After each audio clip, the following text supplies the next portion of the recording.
సందర్భంగా ఈ నూతన కార్యాలయంలో మనం ఆయన వర్ధంతిని జరుపుకుంటున్నాం. ఈయన మన జనసంఘ్ వ్యవస్థాపకుల్లో ఆయన ఒకరు.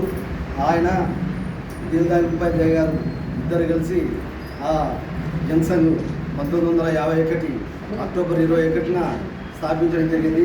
ఈయన మంచి విద్యావేత్త. ఈయన 33 వయసులోనే ఈయన వైస్ ఛాన్సలర్గా కలకత్తా యూనివర్సిటీలో విశ్వవిద్యాలయానికి వైస్ ఛాన్సలర్గా ఈయన ఎన్నుకోబడింది.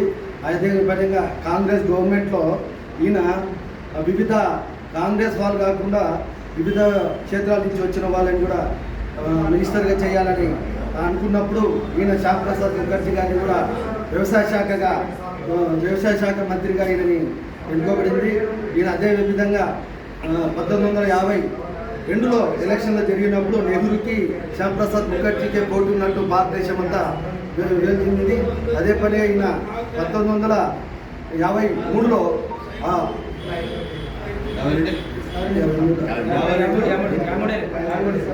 1953లో ఈయన చనిపోవడం జరిగింది. ఈయన చనిపోవడం కూడా కాశ్మీర్ ఉద్యమం జరుగుతున్నప్పుడు ఈయనని 1919 ఆయనని కాశ్మీర్ ఒక నెహ్రూ ప్రభుత్వం ఈయనని ఒక అతిథి గృహంలో బంధించి అరెస్ట్ చేసి కాశ్మీర్ ఉద్యమం చలార్చాలని కోర్చి ఈయనని మే 18 చేసి ఈయన అక్టోబర్ 23లో విషమిచ్చి చంపే అభియోగంతో ఈయన చనిపోయేటట్టు చేసిన నెహ్రూ గవర్నమెంట్ చేసింది. నాకు ఈ అవకాశం ఇచ్చిన అందరికీ ధన్యవాదాలు. గౌరవనీయులు డాక్టర్ శ్యామ్ ప్రసాద్ ముఖర్జీ గారు ఈరోజు దివంగత అప్పటి ప్రభుత్వంలో కాంగ్రెస్ ప్రభుత్వంలో ఈయన వ్యవసాయ శాఖ మంత్రిగా పనిచేశాడు. 52లో ఈయన ఎమర్జెన్సీ విధించినప్పుడు అంటే కాశ్మీరు యొక్క 2 జెండాల వివాదం జరిగినప్పుడు ఈయన ప్రముఖ పాత్ర వహించాడు. ఈయనను 1953లో ఒక చోట నిర్బంధించి 43 రోజులకు ఆయన బలిదానం చేశారు. ఈ భారత జాతికి అంకితమైన ఈ మనిషి జనసేన స్థాపించి అతను తర్వాత భారతీయ జనతా పార్టీగా మారిందనుకోండి. ఇప్పుడు ఆయన ఆశీస్సులతో మనం ఈ పార్టీని ఇట్లా నెలకొల్పుకుంటున్నాము. నమస్కారం. భారత్ మాతాకి భారత్ మాతాకి ఈరోజు శ్యామ్ ప్రసాద్ ముఖర్జీ డాక్టర్ శ్యామ్ ప్రసాద్ ముఖర్జీ వర్ధంతి కాదు, ఇది బలిదాన్ దివస్గా భారతీయ జనతా పార్టీ నిర్ణయం తీసుకుంది.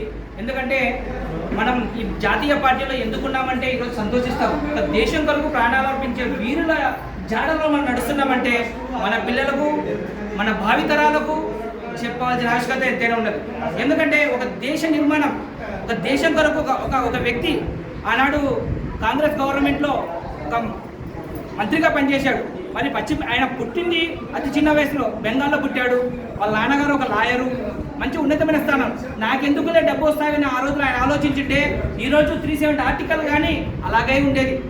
ఆ యొక్క అడుగు జాడలో ఈరోజు బీజేపీ ప్రభుత్వం, నరేంద్ర మోడీ గారి ప్రభుత్వం తీసుకున్న ఇప్పటి వరకు అన్ని విధాలుగా నెరవేరుస్తుంది. డాక్టర్ శ్యామ్ ప్రసాద్ ముఖర్జీ కావచ్చు, దీన్ దయాళ్ ఉపాధ్యాయ యొక్క నిర్ణయం కూడా అదే. భారతీయ జనతా పార్టీ యొక్క సంకల్పం ఏంటంటే పేదవారికి అండగా ఉండాలనేది ఒక నిర్ణయం. ప్రతి పేదవాడికి గుడ్డ, బట్ట, తిండి అనే నినాదాన్ని భారతీయ జనతా పార్టీ ప్రజల్లోకి వచ్చింది. ఈరోజు దేశభక్తి గల వీరుడు ఆయన కలకత్తాలో పుట్టాడు. 30 సంవత్సరాలకే 21 సంవత్సరాలు డిగ్రీ పూర్తి చేసుకొని 30 సంవత్సరాలకు లాయర్గా ఉండి విదేశాల్లో లాయర్గా చేశాడు, బారిస్టర్గా చేశాడు, అలాగే ఒక కులపతిగా చేశాడు. నెహ్రూ సహాయ మంత్రిగా వ్యవసాయ శాఖ మంత్రిగా చేసుకొచ్చి ఈరోజు దేశంలోనే